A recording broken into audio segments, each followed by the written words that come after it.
Okay, so one of the next things I really like to do is first mess with the motherboard. Now, there's something really important you guys need to understand about these. First of all, this is an anti-static ESD bag. So the inside of the bag should prevent against static buildup. That's going to help you try to not shock stuff on the board, because there's a lot of components that don't like static electricity. When you're handling the motherboard to try to get away from static shock, I always tell people to try to grab the heat sinks. I.e., if it's plastic or if it's one of these big metal heat sinks that's hanging on, I usually try to grab it so I'm not touching all of those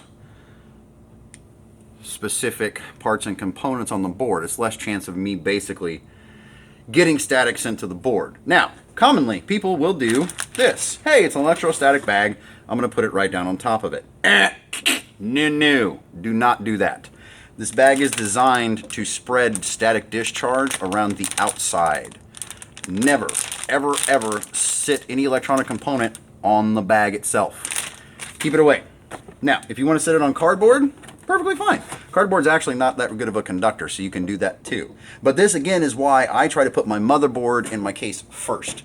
So that way, one of the most expensive parts, I don't run the risk of trying to screw it up just by virtue of trying to plug and play stuff. Now, a lot of people will try to put their CPU, right? They'll try to put their CPU in, and then they'll try to put their memory in, and sometimes they'll even try to put their hard drive in, right, if it's a solid state drive on the board, before they actually put it into the case. This is fine. There's nothing really wrong with it, but I like to get the motherboard in the case as soon as possible so I don't run the risk of doing anything else. So I'm going to go ahead and do that installation. So one of the things I really wanted to show you guys was about these standoffs that are actually inside the case. Most cases come with a full ATX standoff set. If you order a different form factor motherboard, it changes where the standoffs actually need to be, i.e., these are the mounting holes for our motherboard, right? So if you look at the motherboard, you can see they have specific holes, right? There's one here, there's one here, and there's one here, and then you'll also see there's one here, here, here.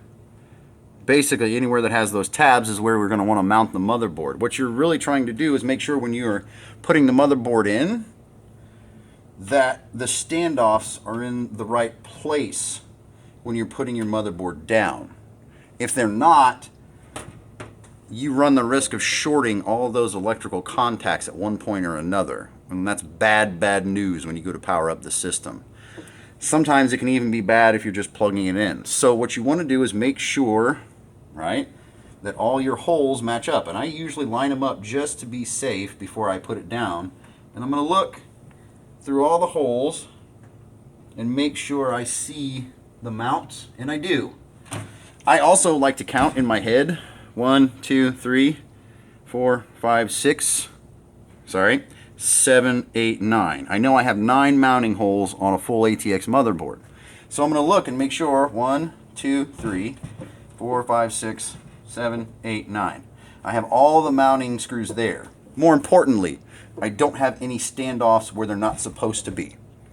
Because if I do, you run the risk of shorting the board.